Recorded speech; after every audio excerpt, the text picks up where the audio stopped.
connected to something I heard in my like a few interviews before, Yes. and we talked about the meat industry, Yes. and we know that there are parts of the world that eat less meat and they consume other like artificial meat, and they could say, okay, we don't care, we're making so much money out of that, but people are changing, customers are changing, traditions are Exactly. changing. Exactly. It's the same thing as with BP, right?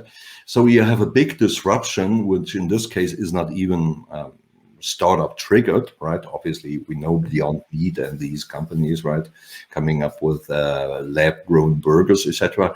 But the real shift is not one particular company, not a particular startup. The real disruptor is changing consumer perception, right? So if you're a meat company, I'm fully with you. You also have that transformational challenge, right? And if you're not able basically to innovate your way into that low meat or meatless future, you'll have some problem in your business model further down the road. Sure. We have a LinkedIn user, and he Yes. said, I believe in hybrid models for big corporations, building early enough internal capabilities added by M&A, partnership, and joint initiative. However, it looks like a case-by-case decision. Thanks, the LinkedIn user. Yeah, that's good. I mean, hybrid models could translate on the one side, in my view, on that kind of ambidextrous people that we already spoke about, right? It could also relate to structures that these people operate in. So a very practical question would be, are these 4, 6, 12% of staff that we discussed, Adi, are they still sitting in their old department structure, or is there something in between, right? Which could also be the home for acquired startups, which is less corporatish, right? You know, those light gray office furniture and the worn out coffee machine you get. Sure, coffee is really important. I understand what you're saying. So are they like really part of what the current is, or they're like in between the current and the future? Exactly. What could be? Yes. And Yes. so could you give us like an example for a successful corporate startup? Yeah, definitely. I mean, one big one that I fully admire is Amazon Web Services, right? So, I mean, I'm reading a book that I highly recommend to all the readers out there. It's called Working Backwards.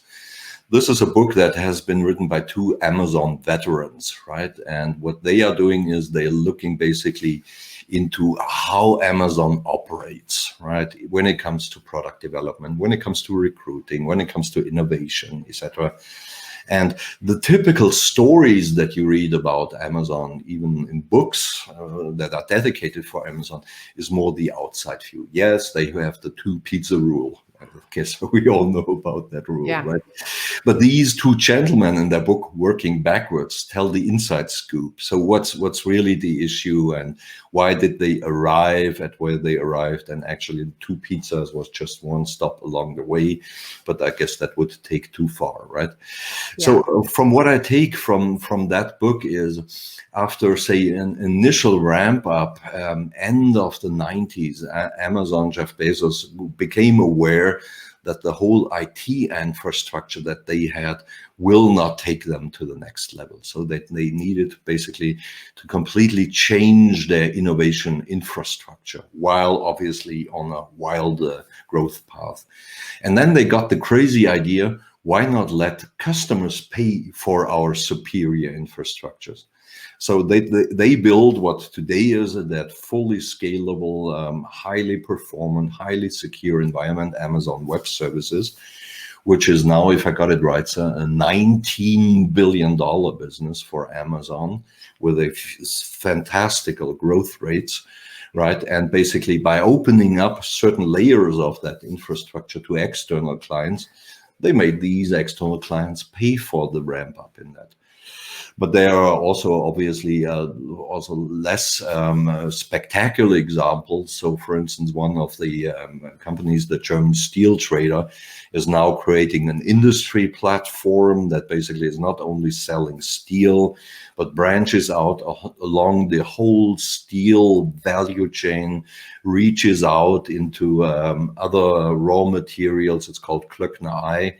they currently already make some 35% of the corporate revenues by these new businesses that they're in. And the goal for next year is to be at 60%.